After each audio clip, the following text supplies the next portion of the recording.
Genesis chapter 8. God completes his covenant with Noah, and the flood has ended.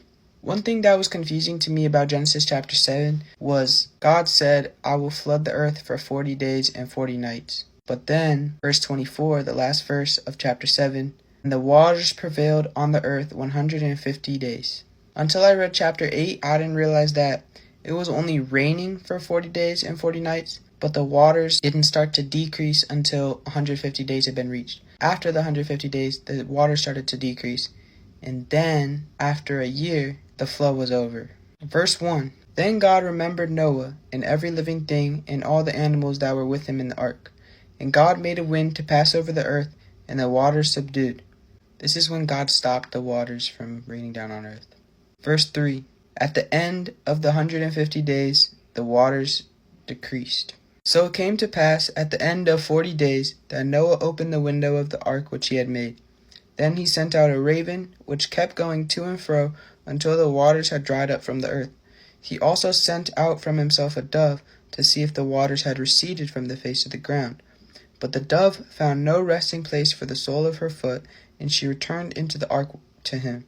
I think those verses are more symbolic towards a raven meaning evil and a dove meaning God. A dove is historically the symbol of the Holy Spirit, while a raven is more so evil. Evil had left the boat, had left the world, but the good came back to the boat, came back to the world. It symbolizes the covenant because God was trying to get rid of the evil and cast it away. He was trying to bring greatness back to earth. Verses 13 and 14. And it came to pass in the 601st year, in the first month, the first day of the month, that the waters were dried up from the earth. And in the second month, on the 27th day of the month, the earth was dried. Noah was 600 years old when the flood waters were on the earth. That's verse 6 of chapter 7. But in verse 13, in the 601st year, a year had passed, basically. That's when the earth was dry again. Verse 17. Bring out with you every living thing of all flesh that is with you, birds and cattle, and every creeping thing that creeps on the earth, so that they may abound on the earth, and be fruitful and multiply on the earth. God told Adam and Eve to be fruitful and multiply, and have all the beasts and creatures be fruitful and multiply as well. But now we're restarting, and that has to be done again. Verses 20 and 21.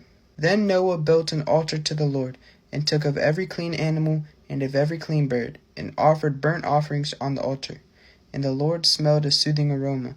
Then the Lord said in his heart, I will never again curse the ground for man's sake, although the imagination of man's heart is evil from his youth, nor will I again destroy every living thing as I have done. We're all going to have a sense of evil in us as we have original sin, but even though Noah has original sin, he still makes God proud.